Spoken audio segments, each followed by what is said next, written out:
চাওক, আমি অসমীয়া যুৱমঞ্চে এটা স্পষ্ট ভাষাৰে কথা ক'ব বিচাৰিছোঁ। এইখন চৰকাৰ হৈছে ধাৰুৱা চৰকাৰ, এইখন চৰকাৰ হৈছে পুঁজিপতি চৰকাৰ, আৰু এইখন চৰকাৰ হৈছে আম্বানী চৰকাৰ। গতিকে সকলো জনগণে দেখি আছে।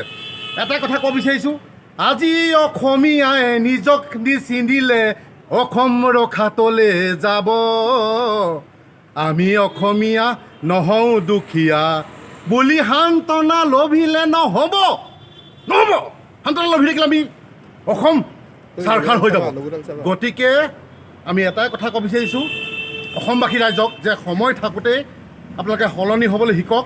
আৰু এইজন মুখ্যমন্ত্ৰীকো আমি এটা আহ্বান জনাইছোঁ যে আপুনিও সময় থাকোঁতেই সময়ৰ লগত সলনি হ'বলৈ শিকক। অন্যথা কিন্তু আপোনাৰ হুৱে বাৱে থকা যিসকলে কৈছে যে 30 বছৰ 35 বছৰৰ কাৰণে আসন আৰু মুখ্যমন্ত্ৰী আসন খালী নাই, কিন্তু আপোনাৰ 2.5 বছৰ গ'ল আৰু 2.5 বছৰ আছেগৈ, তাতে সীমিত হৈ ৰৈ যাব। কাৰণ কেলৈ আমি দেখিবলৈ পাইছোঁ, আজি চওক সিদিনা যোৱাকালি কাৰেণ্টৰ বিল বঢ়াইছে।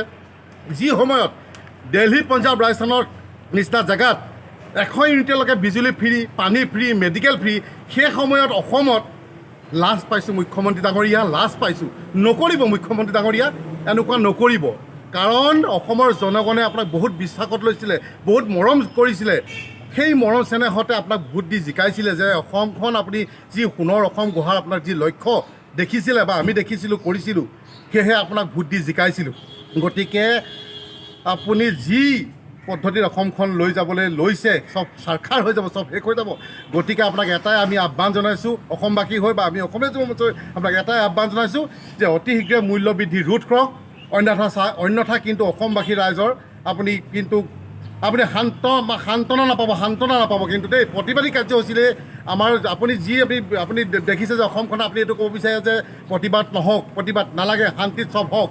কিন্তু আপুনি যিবিলাক কাম কৰি আছে, যি আপোনাৰ এই বিজেপি চৰকাৰ বা অসম চৰকাৰ আপোনাৰ যিটো কাম কৰি আছে, আমি কেনেকৈ প্ৰতিবাদী কাৰ্যসূচী নল'ম, কেনেকৈ কাম আপোনাৰ অসমবাসীৰ কাৰণে, আমাৰ ৰাইজৰ কাৰণে মাত নামাতিম। আপোনাৰ সেই ডিব্ৰুগড় MLA এতিয়া ক'ত গ'ল?